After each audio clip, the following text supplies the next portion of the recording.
شب و روز شما بخیر بینندگان عزیز و ارجمند. بهنود مکری هستم و روی خط رو ظرف 1 ساعت آینده اجرا می‌کنم.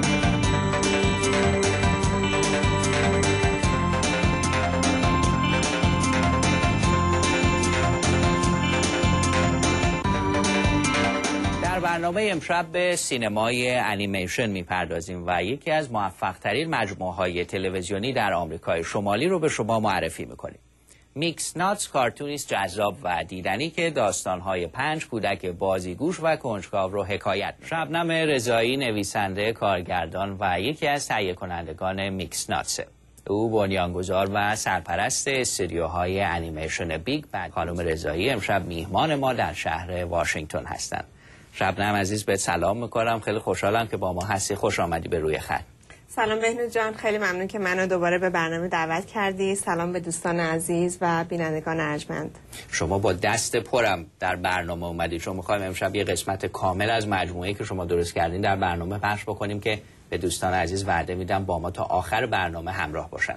اما اگه موافق باشی شبنم راجع به استودیوهای شما صحبت بکنیم. بیگ بد بود، چطور شد که این استودیو تشکیل شد و واقعا شما چی کار میکنید؟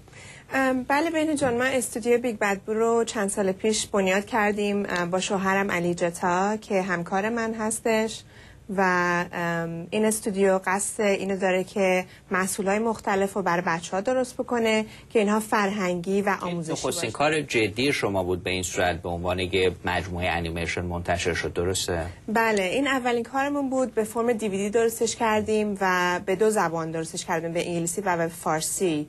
و برای ما مهم بودش که نه تنها ایرانی‌ها بلکه آمریکایی‌ها و خارجی‌ها کلاً اروپایی‌ها فیلمو تماشا بکنن و یه چیزی راجع به ایران یاد بگیرن و خوشبختانه تونستیم فیلمو در موزه‌های مختلف اکرام بکنیم و حتی روی DVD جاهای مختلف. چطور شد به میکس ناتس رسیدید؟ این ایده چگونه شکل گرفت و شما چگونه با هم همکاری کردین که به این صورت این مجموعه تلویزیونی تهیه بشه؟ یکی از مشکلاتی که ما با بابک و دوستان داشتیم این بودش که پخش DVD برامون خیلی مشکل بودش و فکر کردیم که اگه بتونیم به فرم سریالی این فیلم رو درست بکنیم و به بابک چند تا دوستای بین‌المللی بدیم، برای بینندگان بین‌المللی شاید سریالی واقعا این جالب باشه. این بودش که به بابک دوستای مختلفی دادیم، از کره جنوبی، از هند، از کوبا و از کشورهای دیگه و به فرم سریالی به اسم میکس ناتس فیلمو یعنی سریالو تولید کردیم. اما درباره تهیه و تولید این مجموعه تلویزیونی صحبت کنیم. واقعا چه مراحلی طی میشه تا شما یک پروژه یا ایده ای رو به این صورت به سرانجام میرسونید؟ چگونه تولید میشه میکس ناتس؟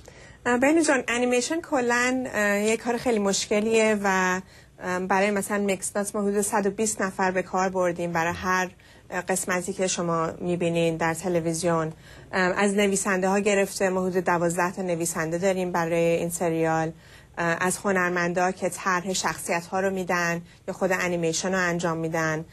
کلا یه کار خیلی بزرگیه و حدود 1.5 سال تا 2 سال طول میکشه که بتونیم یه قسمت سریال فصل اول رو بتونیم تولید بکنیم. روی قسمتی که امروز نشون میدیم هنرپیشه مازیار جبرانی که یکی از کمدینای ایرانی آمریکایی هستش روی فیلم ما کار میکنه. نقش بزرگی هم داره توی این قسمت. 3 تا رول مختلف و با صداهای مختلف بازی میکنه. اولین رولش رول هنرمندی هستش که بچه‌ها رو از طریق نقاشی به ایران میبره. دومین رولش رول پهلوانی هستش که در زورخونه با بچه‌ها یکم راجع به زورخونه صحبت میکنه و سومین رولش هم رول بازاری هستش که بچه‌ها میرن در یه بازار ایران و به بابک چونه زدن یاد میگیرن. بله دوستان عزیز، پرژین ادونچر رو دیدین که یکی از قسمت‌های مجموعه تلویزیونی میکس ناتس هست که در کشورهای مختلف پخش میشه و با یکی از سازندگان اون خانم شبنم رضایی گفتگو میکنیم. اما شبنم عزیز، من این کارتون رو شاید برای دفعه دوم یا سوم بود داشتم نگاه میکردم. خب هر بار نکات بیشتری توجه آدم رو جلب میکنه. این بار به شاهنامه دقت کردم، فردوسی، کوروش بزرگ یا همین مفهوم چونه زدن یا پهلوانی، خیلی نکات ریزی جالبی هستش که نشان دهنده واقعا فرهنگ و آداب و رسوب مردم ایران هست. چطور شما به این جنبه‌های کوچک و ریز ولی در عین حال مهم و اساسی توجه کردین؟ اینا رو همه تو این داستان گنجوندین؟ بنو جون، همونجوری که میدونی ایران یه تاریخ خیلی طولانی داره و حتی فرهنگمون هم خیلی نکات خیلی کوچیکی داره. ما اولین باری که اینو نوشته بودیم در واقع فیلم حدود 40 دقیقه میشد اگه می‌خواستیم تمام کارامون رو روش انجام بدیم. البته با کمک داستین الیس، با کمک مادر داستین گیتی شهباز، پدر خودم مجتبی رضایی که اینا همه تاریخ ایران خیلی بهتر از ما بلدن، داستانا رو نوشتیم و میگم مشکل این کار این هستش که آدم کوتاه‌ترش بکنه و سعی کردیم نکات خیلی کوتاهی رو راجب کلا راجب تاریخ ایران، جاهای خیلی مهم ایران رو نشون بدیم و آداب و رسوم ایرانی مثل چونه زدن رو نشون بدیم یکم. ولی همجوری که اگه واقعا بخوای من میشم 13 تا قسمت دیگه راجع به ایران بنویسم و امیدوارم که ما بتونیم این کار رو انجام بدیم. برای میکس ناتس تمام دوبلای 13 قسمت رو در ایران انجام دادیم و با هنرپیشه‌های ایرانی کار کردیم که همجوری که میدونید در ایران زمینه انیمیشن و فیلم درست کردن و حتی دوبله فیلم خیلی پیشرفته هستش و خیلی حرفه‌ای هستن. از این خیلی خوشحال بودیم. شاید حدود 1 دقیقه فرصت داشته باشی. میدونم شما دوست داری راجع به پروژه بعدیتون هم حتما صحبتی بکنیم، ولی کوتاه بگید که دقیقاً داستان چیه. بله، الان داریم روی کار خیلی مهمی شروع کردیم کار کردن.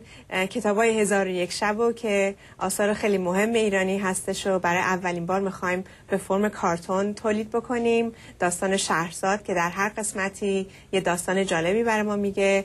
من همیشه میگم سنباد و علی بابا داستانایی هستن که ما میشناسیم و به فرم کارتون دیدیم، ولی 999 داستان دیگه هستش که هیچ کس هنوز به فرم کارتون درست نکرده و ما میخوایم این کار رو ادامه بدیم.